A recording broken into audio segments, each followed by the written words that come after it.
Hey friends, happy Wednesday.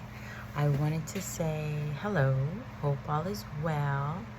I was thinking about anxiety, depression, mental health, really important, um, critical for us to take care of ourselves, self-care, get time out in nature, do positive things for yourself, do things that make you feel good, do things that make you feel in touch with who you are at your soul and your spirit.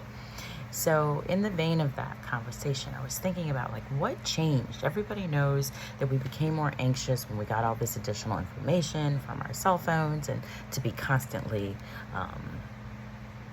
able to be accessed. And I remember when we had pagers at work, or pagers before I had them at work, and it was fun when you had them by choice, right? But when somebody gave you one and they were, constantly paging you or whatever for whatever reason, if we used to call it an electronic leash. Well, now we have evolved beyond the leash, right? We don't have we do not allow ourselves the choice not to respond. Because we're always on. We're always waiting for that next ping, that next ding, that next whatever. So,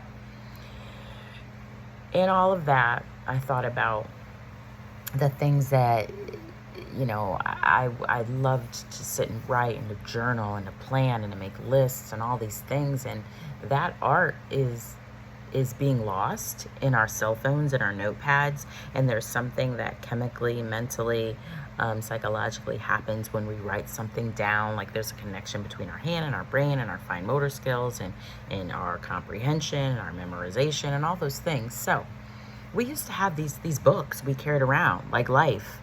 Okay, I found mine, my day planner. I mean, business cards, everything you're doing, your to-do list, your long-term goals. So when you had that thought or whatever, you just pull out your book, you'd write it down, and you didn't sit in here taking up space, stressing you out. So all the things we used to write down and put on a calendar, they're in our phone. And what about the whole idea about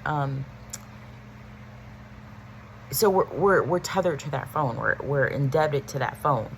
And then the other thing is, what about just the whole idea of having a calendar spread out on your desk or on your wall, and you're looking at the calendar, you're looking at the date, you're looking at whatever's coming next, what the plan is next. But when you have to look on your little calendar on your phone, you're gonna get distracted. You're gonna get drawn these all different ways, and it's hard for me to visualize time in such a small space. I mean, I know our kids are now evolved and that's how they've always seen it. However, I really enjoyed that my kids' elementary schools gave them these little school planners, and they use them. So, but we need to be going.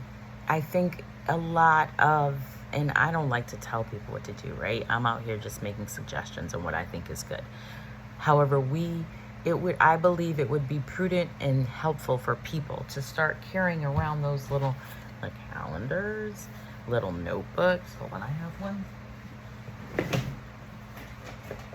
This isn't exactly it, but I used to carry these Mead fat little notebooks. This isn't the exact thing because I love writing on the grid lines now. For some reason, it gives me all this good vibes, and I love writing on grid paper, graph paper. So excuse me, but yeah, I just think it's really so sorry.